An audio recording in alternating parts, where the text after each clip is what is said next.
Hi, I'm Allison from Tiny Apple Fabric and Crafts, located in beautiful downtown Anoka, Minnesota. I'm here to get you started on your quilted sneakers journey. You've registered for the class, and there's a couple of steps that you'll want to complete before you get to our shop to make sure that you are set up for success and that you can complete a sneaker in class. This part is the easy part, so we're going to make a video and walk you through all the things you need to know to get started. The goal at the end of this video is for you to end up with the right pieces of bias binding and a quilted sneaker sandwich, the rest of which you'll do in our class.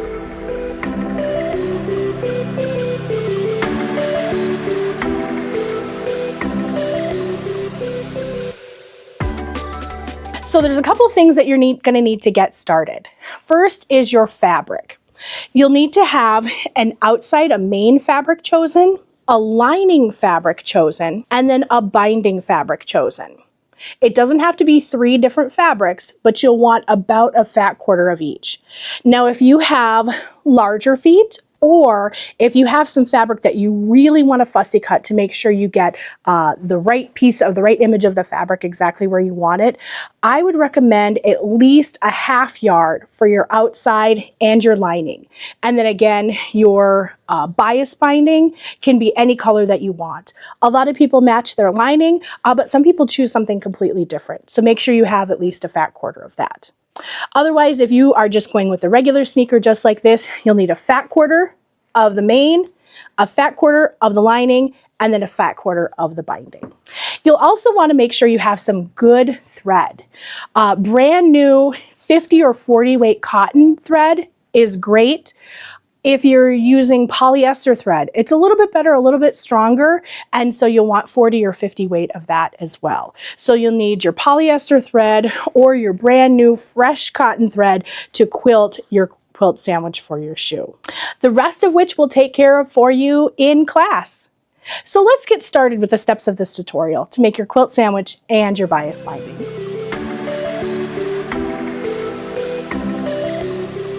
So the first step is to create your bias binding. You want to cut off a fat quarter of your lining fabric, or if you decided to use a third fabric, make sure you have a fat quarter of that. Let's get into it. Now, I like this way of creating the bias binding because you don't need a ton here. You'll need 2 pieces that are about 25 inches long and 2 pieces that are about 14 inches long, and this should get you plenty. I will say you will have a little bit of fabric left over, a little bit of waste, but it's much easier, and so sometimes some scraps are okay. The first thing I'm going to do is take my fat quarter and lay it out with the long edge along me and then the short edge or the selvage edge going up and down. I'm going to take this first corner and I'm going to fold it down about halfway. And I'm going to make sure that this is a 45-degree angle. I'm going to use the lines on my cutting mat to help this out, but I'm just going to eyeball it. You don't have to get too fancy with this. I'm going to take the bottom corner and I'm going to fold it up to meet the other side. I don't want any overlap here because I want to make sure that this is a nice 45-degree angle.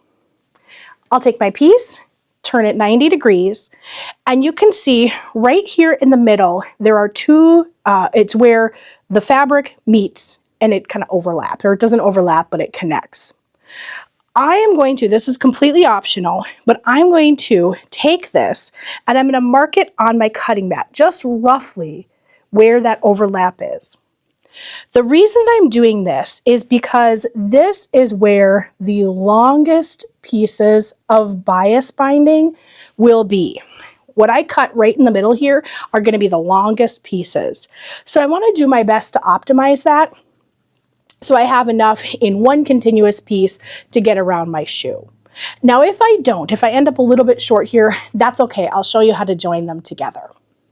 So what I'll do is I'll take my bottom edge and I will fold it up to meet the top edge, that top fold. And I'm not going to scoot it because remember I marked where that where it met up right in the middle there, so I don't want to move it too much. I'm going to take it and I'm going to fold it one more time. I'll move this a little closer to me, but I'm not going to shift it left or right so that I could keep that center spot marked.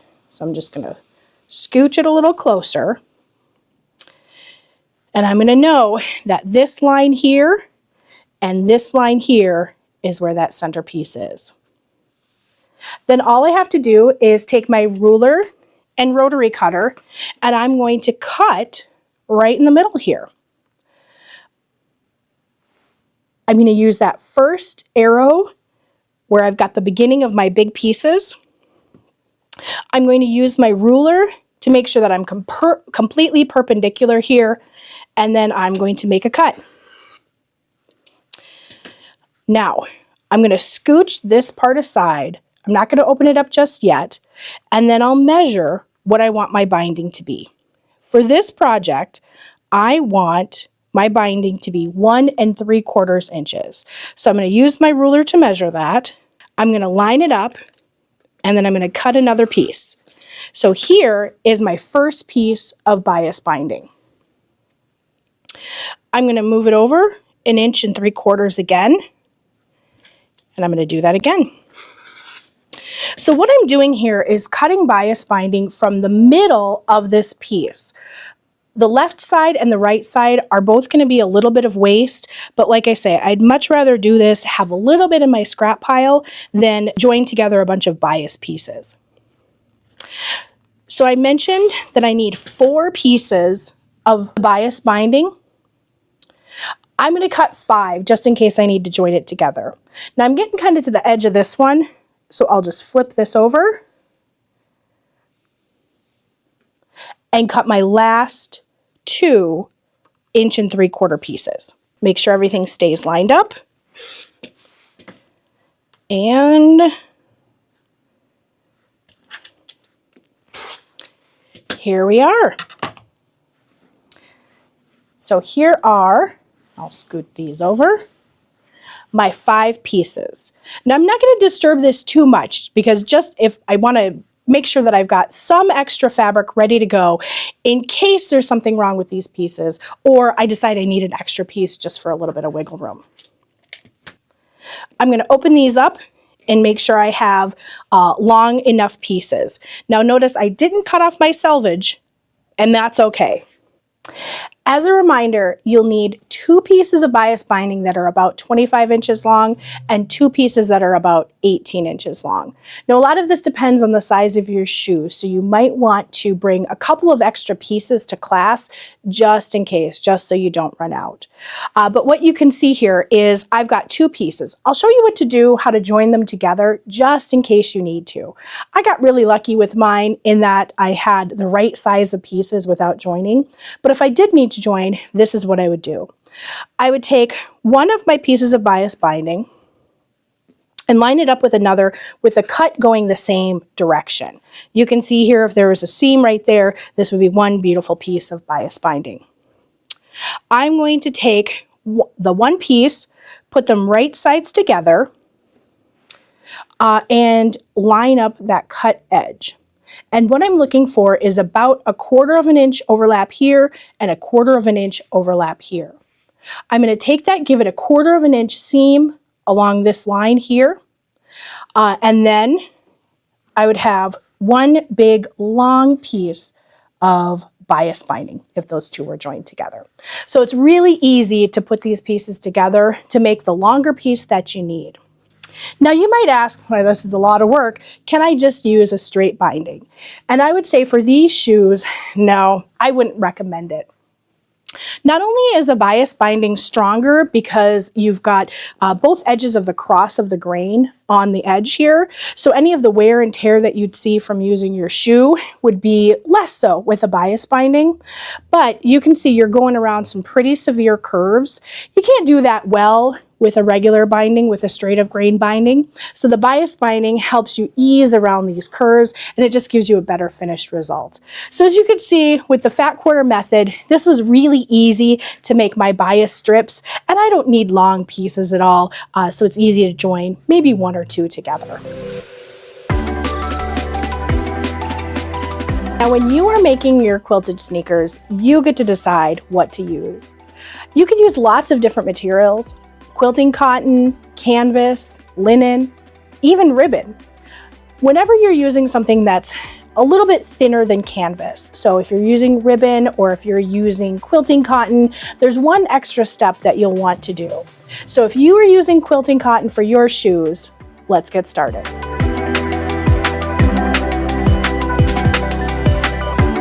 The first thing that you'll want to do is for each layer that you are using quilting cotton, you'll want to add an extra layer of a woven fusible interfacing.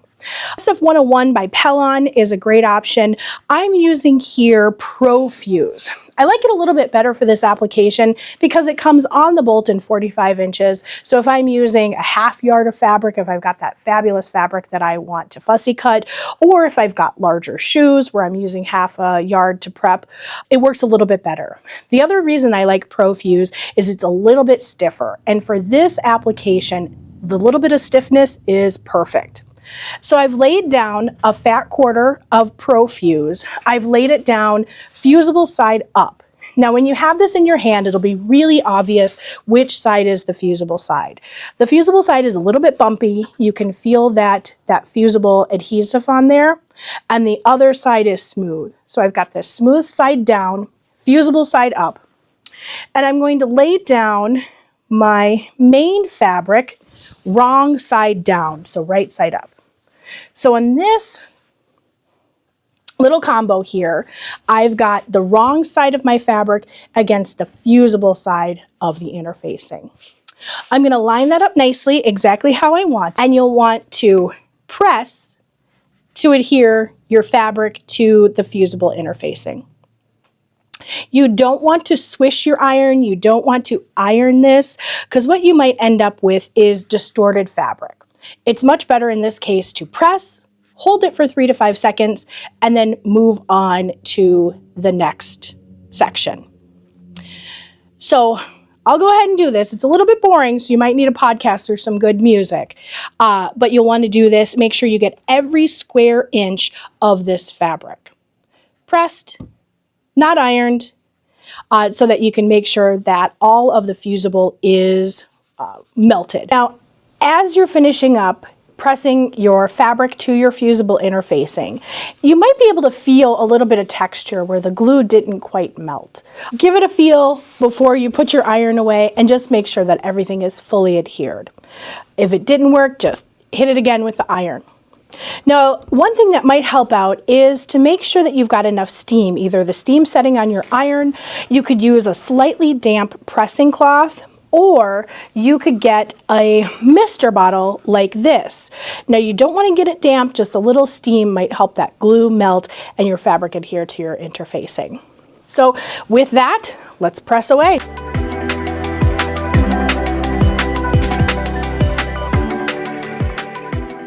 Now that you've got your interfacing pressed to your main fabric, you'll want to do the same thing to the lining if you're using quilting cotton for your lining. Now remember, you only have to use the Pro Fuse or SF101. You'll only have to use that woven interfacing for any layer of your quilt sandwich that you're using quilting cotton.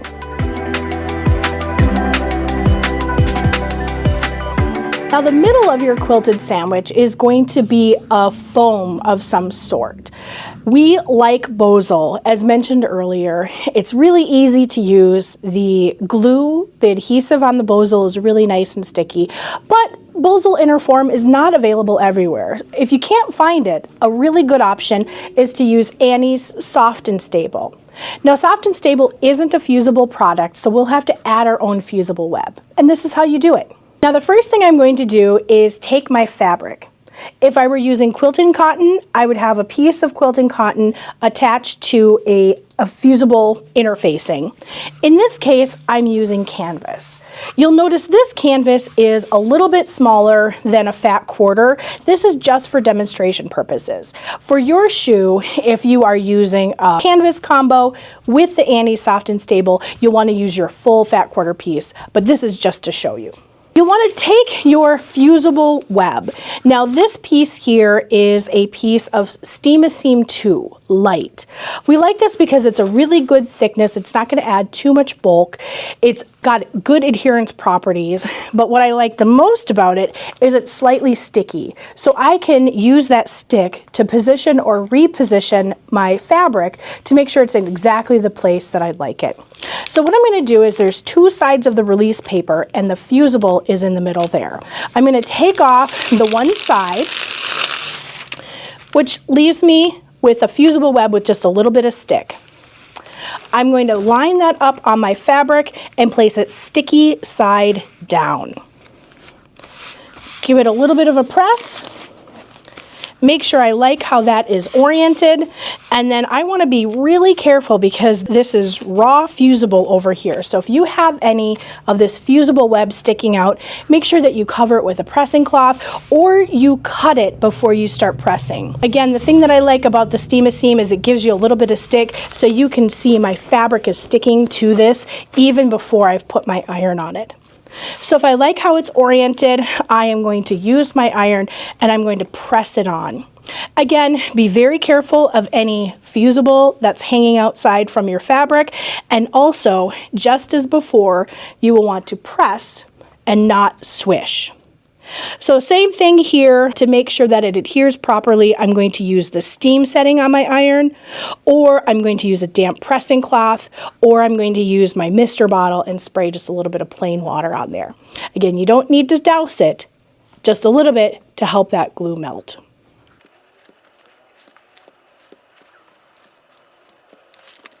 I've got the Steam-A-Seam adhered to my lining fabric, and I'm going to do the same thing for my main fabric. So the next thing I'm going to do is take off the release paper. Now for the release paper, I'm going to test a corner first. If it's a little gummy looking, or if the release paper isn't easily coming apart from the fabric, that means that the Steam-A-Seam isn't properly adhered, or whatever fusible web you're using. You want to make sure that you use a lot of heat, and for this, steam is going to be your friend. So if it's a little bit gummy, go ahead and put that corner back down, give it another press, give it another spritz with water, and try it again. You want this paper to easily release from the fabric.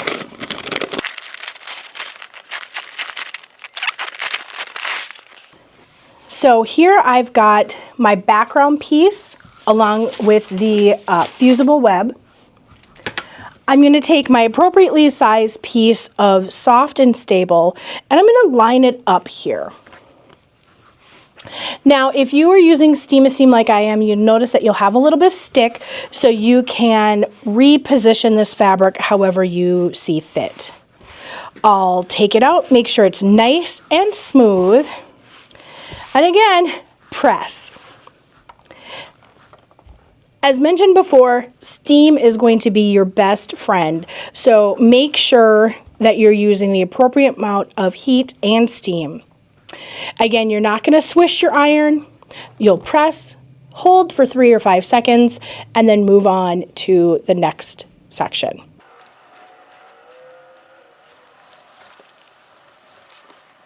Now that that's fully adhered, I'll flip it over and do the same thing with my main fabric. So again, I'm going to start at the edge to make sure that the paper releases cleanly. If I get any resistance, I go back to my ironing table, use a little bit of steam, and make sure that that Steam-A-Seam is adhered. Now, if I had two directional fabrics, if I had a directional fabric for my lining and then another directional fabric for my main, I would make sure that these are oriented the same way. So the top of the fabric would be at the top for both. In this case, I've got a beautiful all over print and then a solid, so the orientation doesn't matter a whole lot. I would reposition if I needed to. This looks good, so I am now going to press this side down.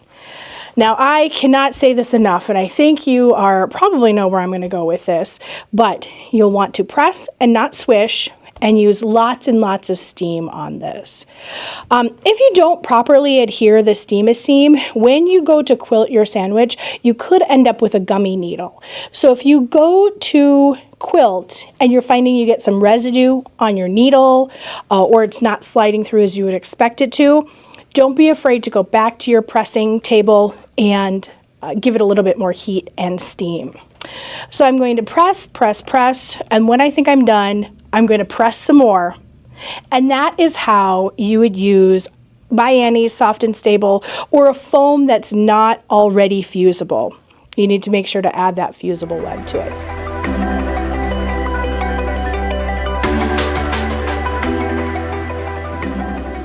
Now, if you can find the Bosal inner form, we highly recommend it, both because of its foamy properties and its fusible properties. So this one is going to be quite simple. I'll take my fusible first, and I'm going to make my sandwich. I'll start with my lining. I'll put the fusible, now keep in mind the fusible is on both sides of this for the Bosal. And then I will line up my lining. Once I get my sandwich the way I want, back to pressing. Same rules as before. Use some steam. Take your time, 3 to 5 seconds in each position, and say it with me, don't swish. So if you have the Bosal, you can see this is quite a bit easier. You just take the fabrics that you like and press it. Now keep in mind, if you are using a quilting cotton, even if you're using the Bosal, you want to make sure to use the Profuse or FSF 101, some kind of woven interface there. So you will have that step no matter which of the foam methods you use if you have the quilting cotton. In this case, I've got 2 pieces of cotton and the Bosal makes a really easy quilt sandwich.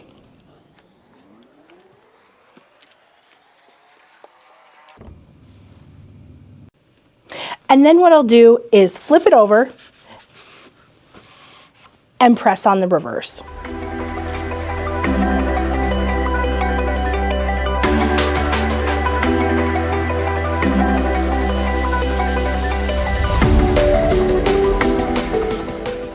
Now that you have your quilt sandwich fused, no matter what method you used, I'll take it to Lisa and she'll show you how to quilt this up and give you some ideas. There are several ways you can quilt this sandwich, and you may know of some that I don't.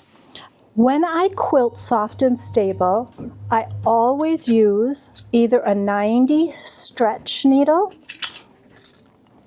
or a 90 super non-stick needle.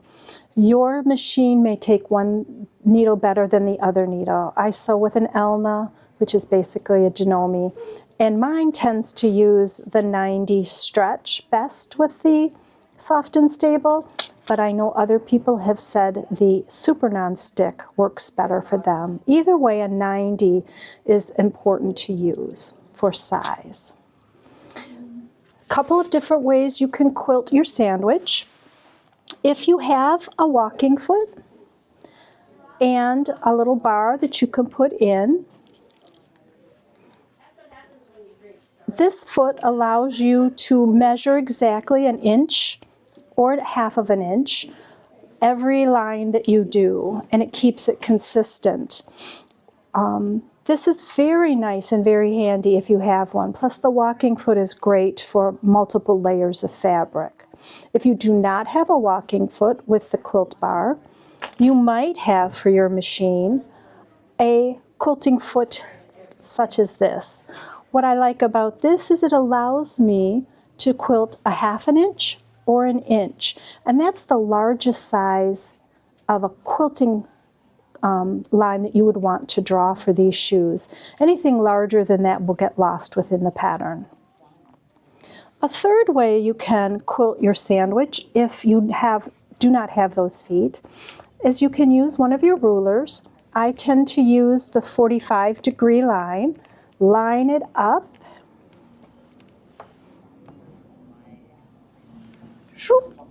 there we go, there's my 45-degree line, and I will draw the line with a Choco marker. I do prefer a white Choco marker, and they also have the refills as well, so I do like the white. Draw your lines going one way, 1 inch apart or 1/2 inch apart. Go and sew them, and then come back and draw your lines. It's been my experience that the lines will brush off because they're chalk. So I don't draw all of the lines at once. I prefer to draw half of them, come back and then draw the other half. So let's go. One more idea for you. You can choose to quilt your fabric however you want. You could just do a wavy line. You could do some of your stitches that are on your machine that are fancy stitches and just do straight lines. You do not need to do a cross-hatched diamond shape or squares. It is totally up to you. Be as creative as you want to. For the purposes of this demonstration, I am going to do just a 1 inch square. I'm going to go sew. Let's see what happens from there.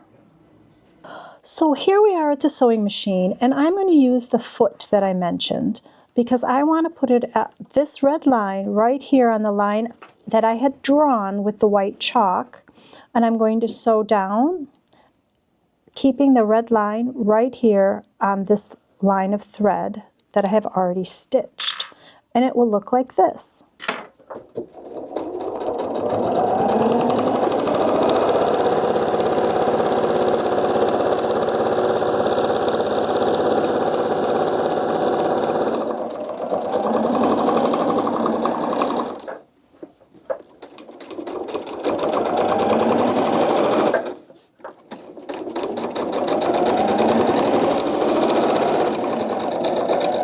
When I get to the end of this one, I am going to turn my fabric so that I'm actually going down here. You want to alternate from sewing one side to the other side so that your fabric doesn't shift.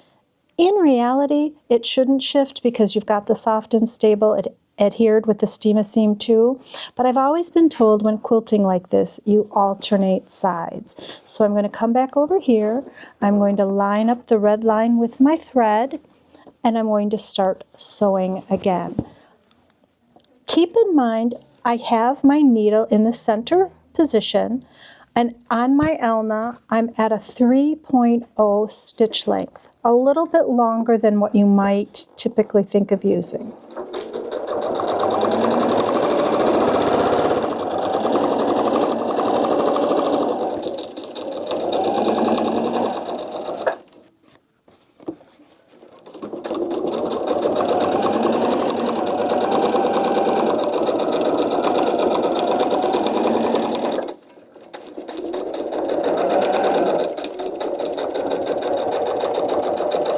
There's no need to back stitch because ultimately these ends probably aren't going to be used within your shoe. So just cut, make sure you flip, and go to the other side and come back down. I've chosen to use 1/2 inch for this pair of shoes. The first pair of shoes I made, I did a 1 inch. I kind of just wanted to see how it would look, if any different. So again, you get to decide what you want to do for how you want to quilt. Enjoy, and come to class with this sandwich fully quilted because we're going to make some shoes.